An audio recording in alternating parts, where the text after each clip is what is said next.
He built that company with his bare hands. 41 years of early mornings and handshake deals. His sons grew up in those offices. His wife balanced those books. And on a Tuesday afternoon in October, a federal agent slid a photograph across a table. And everything Robert Callahan thought he knew about his family collapsed. By the time the story ends, you'll find yourself asking a question that has no easy answer. Can you ever really know the people you love most? Stay with me, because what happened to the Callahan family is something no one, not law enforcement, not their neighbors, not even their closest friends, ever saw coming. Before we go any further, we want to hear from you. Drop a comment and let us know where in the world you are watching from. We would love to hear from you. And if you haven't already, or hit that subscribe button so you never miss any of our upcoming videos. Now let's get into this story. There is something about small-town American business that carries a kind of quiet mythology. The man who wakes up before dawn. The man who drives the same truck for 12 years because he is too busy growing his company to think about replacing it. The man whose handshake means more than any contract his attorney could draft. In communities across the Midwest, that man has a name. And more often than not, that name is printed on the side of a building that he built himself. Robert Callahan was that man.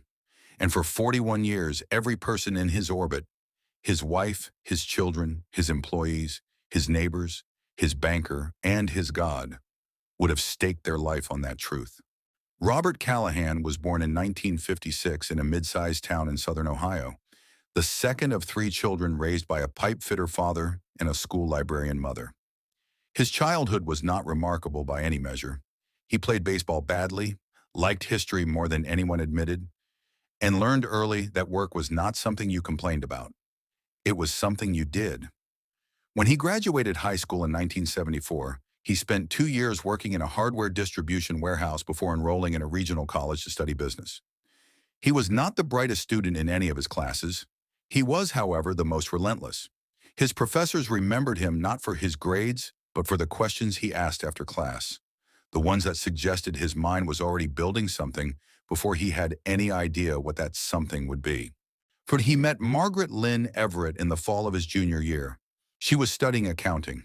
She was precise and patient and had a way of making complex numbers feel manageable to people who feared them. Robert later told a friend that the first time he watched Margaret work through a balance sheet at a library table, he thought to himself that whoever married that woman would never have a disorganized life. He was right about that. He just did not know for a very long time exactly what kind of order she was keeping. They married in 1979. Robert was 23, Margaret was 22. They rented a small house in Fayetteville, and Robert took a job managing logistics for a regional lumber supplier, while Margaret worked for a mid-sized accounting firm in town. Those early years were by all accounts ordinary in the most beautiful way. Two young people with ambition and discipline, building a life from scratch, arguing about money the way young couples do, saving in ways that hurt, and dreaming in ways that felt almost reckless given what was in their bank account. Robert's father-in-law, a man named Harold Everett, who had spent his own career running a small family investment operation out of a converted house on the edge of town, lent Robert the seed money that would eventually become Callahan and Sons. The amount was modest. The trust behind it was enormous. And it was that trust, that particular specific trust between Harold Everett and his son-in-law, that would become decades later the quiet heart of everything that went wrong.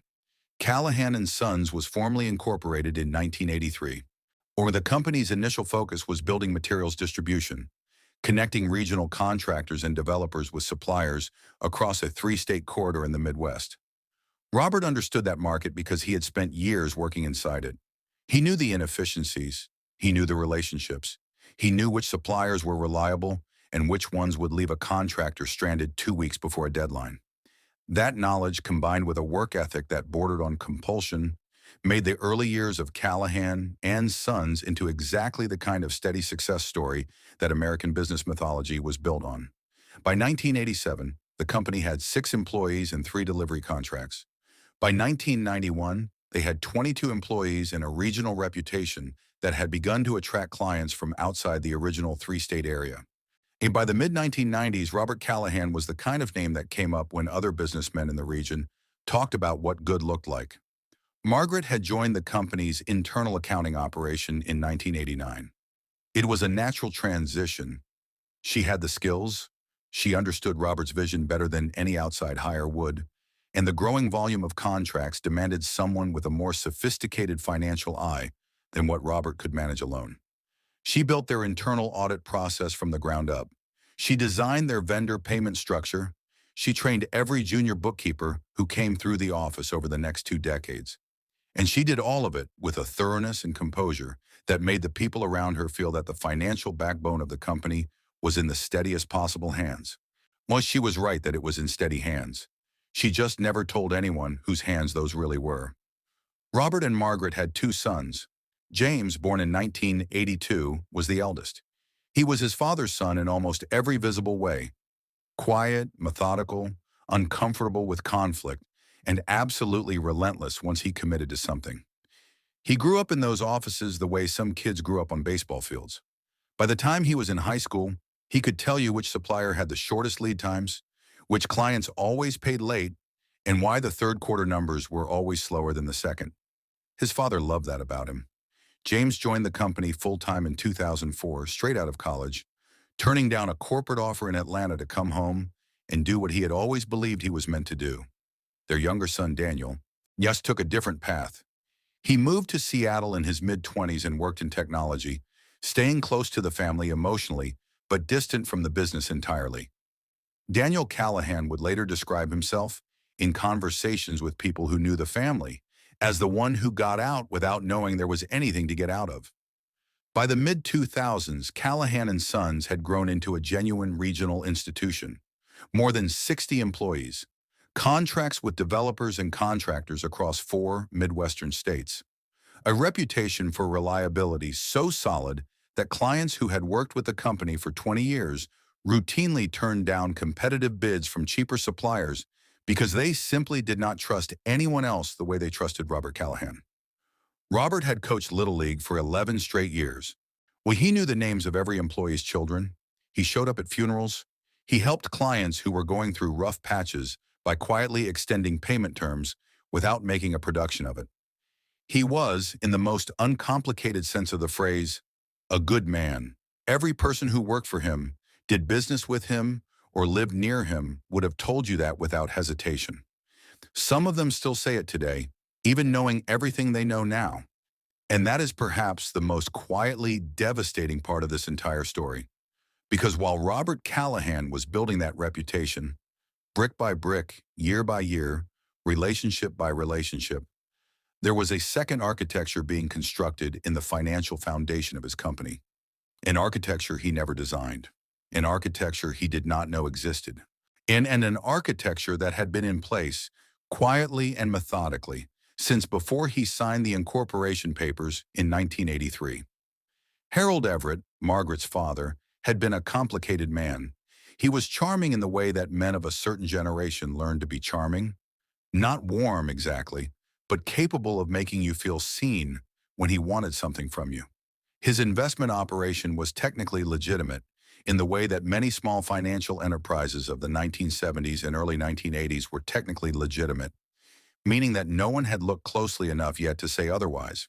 He moved money between accounts with a fluency that suggested he had been doing it longer than any of his formal records showed. He had, at various points in his career, then operated under the arrangement of what federal investigators would later classify as a beneficial ownership structure. In plain language, he was the real controller of certain accounts and entities that were officially held under other names. It was not the most sophisticated financial crime in the world. It was, however, extraordinarily patient. And patience, as anyone who has spent time with financial fraud cases will tell you, is the single most dangerous quality a fraudster can possess. When Harold Everett died in 1998 after a brief illness, he left behind a modest estate, a warm eulogy delivered by Robert at the funeral, and something else entirely that he never mentioned to anyone: a set of financial structures that had been quietly woven into the fabric of Callahan and Sons for nearly 15 years. Margaret had known about those structures. She had, in fact, been the one maintaining them since the early 1990s, when Harold had handed her the responsibility with the kind of calm authority that made it feel like a gift rather than a burden. He told her it was about protecting the family. He told her it was about making sure that no matter what happened in the broader economy, there would always be a reserve. He told her it was the kind of thing that sophisticated families did and that ordinary people simply did not understand. Margaret Callahan was not an ordinary person, and she understood at some level that she never fully allowed herself to examine exactly what she was participating in. She carried that understanding the way you carry something very heavy for a very long time by not thinking about how heavy it is. And the mechanism itself was not elaborate by the standards of serious financial crime. There was a shell company registered in Indiana, a simple LLC with a registered agent, a mailing address, and no actual employees or operations. Money moved from Callahan and Sons vendor payment accounts into this entity under the guise of a consulting arrangement. The amounts were calibrated carefully, never large enough to trigger immediate scrutiny, always consistent with the kind of vendor payment that an auditor scanning quickly would pass over without pause. Over the course of roughly 14 years of active operation, the total amount that moved through this structure came to approximately $2.3 million. That number sounds large in isolation. Against the backdrop of a company processing tens of millions of dollars in contracts annually, it was, by design, almost invisible. James Callahan discovered the shell company in 2003 when he was 21 years old and helping his mother prepare documentation for a tax filing review. He asked about a vendor line item he did not recognize. Margaret told him it was a legacy account established by her father. She told him it was being wound down. She asked him, not urgently, not emotionally, but with the specific quiet authority of a mother who knows how to close a conversation, never to raise it with his father. James agreed. He was 21. His mother was the most competent and trustworthy person he had ever known. He told himself it was something he did not need to fully understand. He went back to his work, and for 21 years, through promotions and contract negotiations and quarterly reviews and Christmas dinners and his father's birthday parties, he kept that agreement with a discipline that would eventually become the second great tragedy of this story. Because James Callahan was not protecting a fraud. He believed he was protecting his mother. And the distance between those two things, in a federal courtroom, turns out to be almost nothing at all. The year 2008 changed everything for businesses across America, and Callahan and Sons was not immune. The construction sector, the primary market for a building materials distributor, collapsed with a speed and totality that no one in the industry had fully anticipated. Contracts dried up. Developers who had been Callahan clients for 15 years stopped calling. Payment terms stretched from 30 days to 90, and then from 90 days to nothing at all as clients of their clients went under. Robert Callahan spent the better part of 18 months making decisions that cost him sleep and cost the company stability. Cutting expenses, renegotiating supplier contracts, laying off people he had worked with for over a decade, with a heaviness that he never fully set down afterward. He did what he believed was the right thing at every turn. He did not resort to schemes. He did not leverage relationships inappropriately. He restructured, trimmed, and held on with both hands until the market began to stabilize. By 2011, the company was recovering. By 2014, it had mostly returned to its pre-crisis footing. Robert Callahan had navigated the worst economic storm of his professional life and come out the other side with his integrity, as far as he knew, completely intact. And then, in the fall of a Tuesday in October, a routine third-party financial audit changed everything. The audit had been triggered not by suspicion, but by paperwork. Callahan and Sons had applied for an expanded insurance underwriting arrangement that required an independent financial review as part of the approval process. It was standard procedure. The auditing firm assigned to the review was a mid-sized shop out of Cincinnati with no prior relationship to the company, and therefore no reason to look at anything with anything other than fresh eyes. The lead auditor assigned to the Callahan account was a methodical woman in her early 40s named Patricia Howell, who had spent 17 years reviewing the financials of Midwestern businesses and who was, by all professional accounts, exceptionally good at noticing things that did not quite fit. On the third day of her review, Patricia Howell noticed a vendor payment pattern that did not fit. The payments were consistent. The vendor was registered in Indiana. The amounts were calibrated within a range that suggested deliberate structuring. And when she looked up the registered agent for the vendor entity, she found a name that no longer appeared in any active public records because the person attached to that name had died in 2011. Patricia Howell paused her review, called her supervisor, and filed an internal flag before the end of the business day. Her supervisor contacted their legal team. Their legal team contacted the State Financial Crimes Division, and within 72 hours of that flag being filed, a federal investigator named Raymond Holt had been assigned to what was, at that point, described to him as a small-scale vendor fraud situation at a regional building materials company in the Midwest. Raymond Holt had been working financial crimes for the Department of Justice for 28 years. He had investigated everything from small-town embezzlement to multi-state Ponzi operations. He was not a man who was easily impressed by a case, and he was not a man who was easily unsettled by one either. But he would later describe the Callahan investigation as the one that kept him up at night in ways he had never quite experienced before. Not because the fraud was the most complex he had ever seen, how could it, but because of the particular human geometry of who knew what and when. That geometry, he told a colleague after the case closed, was the kind of thing that made you lie awake asking questions about your own life. Robert Callahan learned that investigators had opened a file on his company, not from law enforcement, not from the auditing firm, and not from any government notification. He learned it from Sandra Pierce, the family's attorney of 12 years, who received a courtesy call from the federal prosecutor's office on a Thursday morning and drove to the Callahan house personally rather than deliver the news over the phone.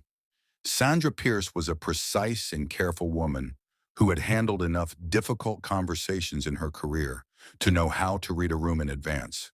She sat across from Robert at the kitchen table, the same table where he and Margaret had signed the original business loan in 1983.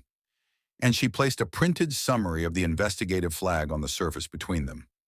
Robert Callahan looked at that document for a long time. He read it the way a man reads something that he is certain must contain an error somewhere. And then he looked up at Sandra Pierce and asked the question that no one in that room understood the full weight of until much later. He did not ask whether it was real. He did not ask what the company's exposure was. He asked, "Does Margaret know you're here?" Sandra Pierce told him she had come to him first. Robert nodded slowly. He folded his hands on the table, and he said nothing else for almost 4 minutes. What Robert Callahan knew in that moment, and what he had been quietly sitting with for approximately 6 weeks before Patricia Howell ever ran her audit, was something that almost no one in the subsequent investigation initially accounted for. Because Robert had not been completely in the dark. He had not been the last person to see what was there. 6 weeks before the audit flag, Robert had received a call from a man named Gerald Finch, a former outside accountant who had worked with the company briefly in the early 1990s before a disagreement over fees ended their relationship. Gerald Finch was not a dramatic man. He was, by all descriptions, a quiet and somewhat awkward person who had spent most of his career doing careful, unspectacular work for small regional businesses. But Gerald Finch had been carrying something for over 2 decades that had become, as he aged, increasingly difficult to hold.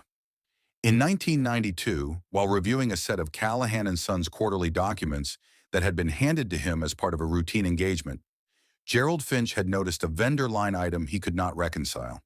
He had raised it with Margaret Callahan. Margaret had explained it calmly, professionally, and with the kind of confident detail that made the question feel answered, even if it technically was not. Finch had let it go, but he had not forgotten it. And in the fall of that October, 29 years later, something, he would never fully explain what exactly, prompted him to pick up the phone and call Robert Callahan directly. Robert listened to everything Gerald Finch told him. He asked several questions. He thanked Finch for calling. He hung up the phone and sat in his truck in the parking lot of a gas station for 35 minutes. And then he made a decision that no one who knew him found surprising, but that everyone who loved him found heartbreaking. He decided to call the federal financial regulator himself before anyone came to Callahan & Sons. He did not know the full shape of what he was reporting.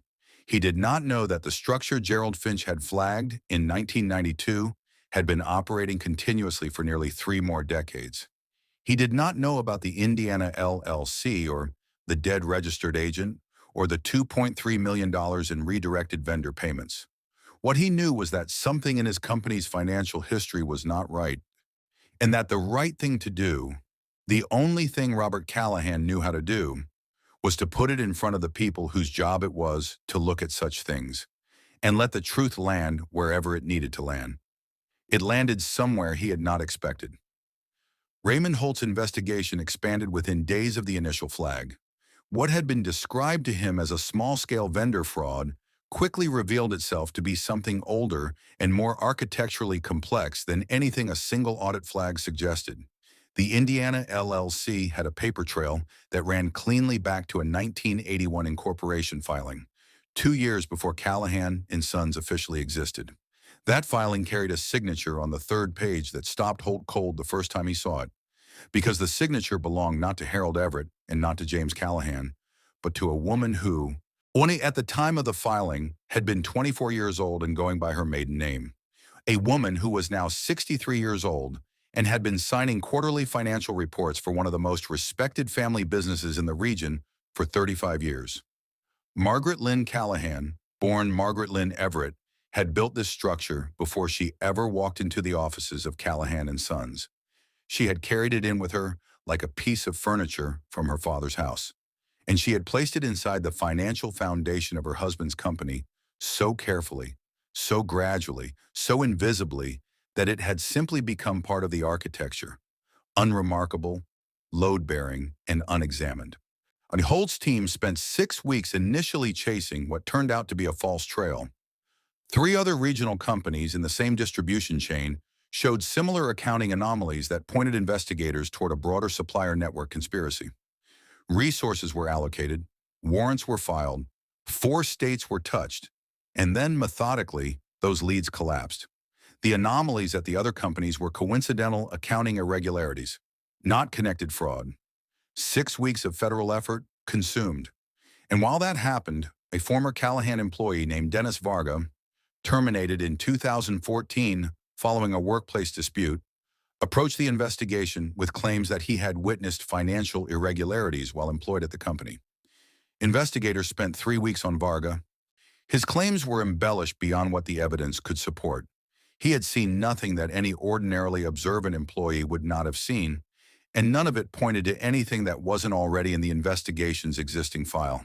But Varga, almost accidentally, in the middle of a long and largely unproductive interview session, mentioned a name he had heard spoken once in the context of an outside account. It was a name that did not appear in any company document. It was a name that Raymond Holt wrote down, circled twice, and ran through every available database before the interview was even formally closed. The name led to a woman. The woman's current surname was different from the one in the LLC filing. She had married, relocated, and was working in corporate finance 3 states away. But her maiden name, the name she had been born with, the name on the 1981 filing, was Everett. She was the daughter of the registered agent for the Indiana LLC, the man who had died in 2011. And when investigators mapped her familial relationship to Margaret Callahan, the shape of the entire scheme snapped into focus with the kind of terrible clarity that investigators describe as the moment when a case stops being a puzzle and starts being a story. Margaret Callahan was brought in for formal questioning on a Wednesday morning. Her attorney was present. Raymond Holt sat across from her and placed the 1981 incorporation document on the table between them, the one with her signature on page 3, the one dated 2 years before Callahan and Sons had ever processed its first contract. Now, Margaret Callahan looked at that document for a long time. She looked at her attorney. She looked at Raymond Holt. And then she said 6 words that ended the interview, filled the room with a silence that Holt later described as one of the heaviest he had ever experienced, and set in motion the final and most painful chapter of the entire investigation. She said, "I want to tell him first." She was not talking about her attorney. She was talking about Robert. She insisted on telling her husband herself in person before any formal statement was made to investigators. That request was, after consultation, granted. The conversation between Robert and Margaret Callahan took place in a federal building conference room with no recording equipment present. It lasted 2 hours and 40 minutes. No investigator, no attorney, and no family member was present. When the door opened afterward, Robert walked out first. He did not speak to anyone in the corridor. He walked to the building's front entrance, pushed through the door, and stood on the steps in the cold air for a long time. What passed between those two people in that room, what Margaret told her husband, what Robert said in response, what questions he asked and what answers she gave, remains to this day something that only two people in the world know. Robert Callahan has never spoken about it publicly, and he never will. What the investigation established in the months that followed was this. Margaret Callahan had not invented the financial structure she had been maintaining for 4 decades. She had inherited it. Harold Everett had been operating beneficial ownership arrangements through family-adjacent business entities since the early 1970s. When he provided the loan that started Callahan and Sons, he did not simply transfer money. He transferred a mechanism, a quiet, durable, low-profile system for routing funds outside the primary ledger. Margaret had understood in broad terms what that mechanism was from the time she took over the company's accounting functions in 1989. Over the following decade, she had become not just its maintainer, but its architect, refining and embedding it more deeply into the company's vendor payment structure until it was, for all practical purposes, indistinguishable from the surrounding financial landscape, unless you were specifically looking for it and specifically knew what you were looking for. She was not stealing from her husband's company in the way that word typically implies. She was not taking money for personal luxury or personal gain in any flagrant sense. The funds that moved through the Indiana LLC went primarily back into financial instruments that were, in her understanding, legitimate investment vehicles that would eventually benefit the family. Whether she believed that fully, partly, or not at all is something that only Margaret Callahan knows. What the law cared about was considerably simpler. She had created and maintained a financial structure that misrepresented the company's actual vendor relationships to auditors, regulators, and her husband for roughly 4 decades. That is fraud. The motivation behind it does not change that. James Callahan's role, when it was fully mapped by investigators, was different in character but equally consequential in legal terms. He had not built any part of the structure. He had not maintained it. He had not directed any payments or drawn any benefit from it that investigators could specifically identify. What he had done was simpler and in some ways more painful to understand. He had known. For 21 years, since that afternoon in 2003 when he was 21 years old and asked his mother about a line item he did not recognize, he had known that something existed in the financial foundation of the company that did not belong there, and he had kept his promise to his mother not to raise it with his father. Every year that passed deepened that silence. Every quarterly report he signed, every vendor contract he processed, when every conversation he had with his father about the company's financial health carried the weight of what he was not saying. He did not think of himself as a criminal. He thought of himself as a son. The federal prosecutor who handled his case later said, in a comment that was widely reported at the time, that the James Callahan situation was one of the most genuinely tragic things she had seen in 20 years of financial crime prosecution. Not because his conduct was unclear, but because his motivation was entirely human and his legal exposure was entirely real, and those two things had nothing whatsoever to do with each other. The Callahan case moved through the federal system with the deliberate, grinding pace that complex financial fraud cases require. Margaret Callahan, after extensive negotiation between her attorneys and the government, accepted a plea agreement that required her full cooperation with investigators in exchange for a reduced sentence. She was sentenced to 36 months of supervised probation, ordered to pay $1.8 million in restitution, and required to forfeit all personal assets that could be tied to the shell company structure. She was not sentenced to prison time.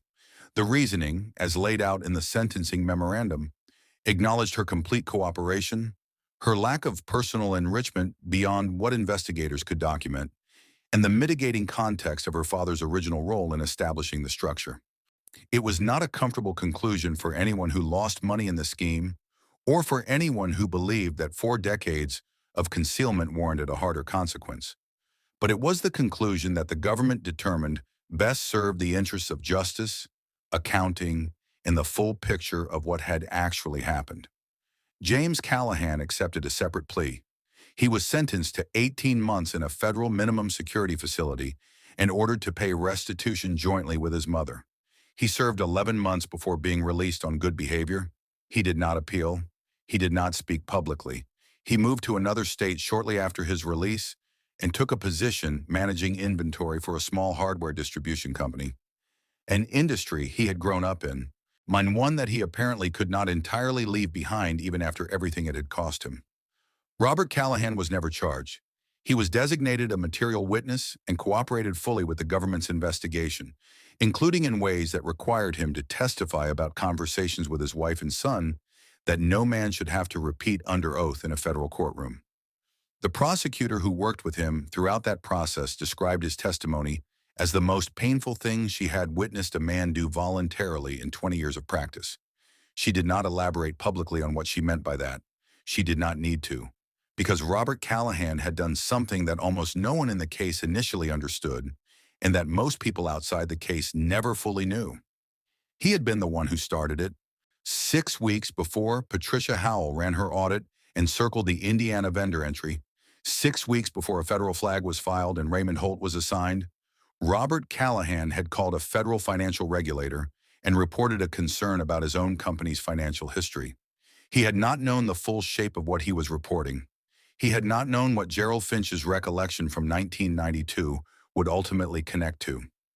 He had not known that the concern he was raising in general terms would, within weeks, become the trigger for a 14-count federal investigation into his wife and his son. What he had known was that something was not right.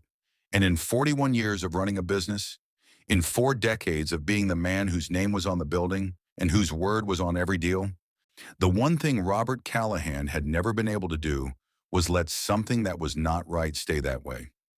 Because of that voluntary disclosure, the Department of Justice's Cooperation Credit Framework provided a partial protection for the company's liquidated estate that would not otherwise have existed.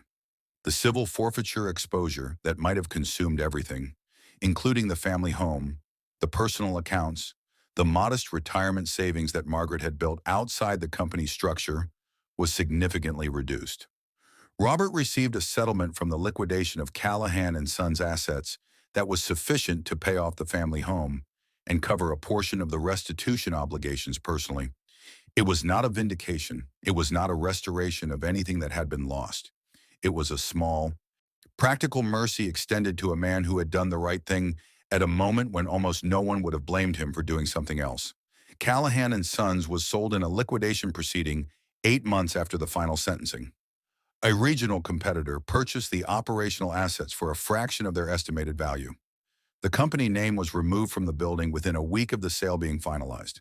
60-plus employees found themselves looking for new positions. Clients who had trusted Callahan and Sons for 20 and 30 years had to rebuild supply relationships from scratch. The damage extended outward in ways that a courtroom sentence can never fully account for.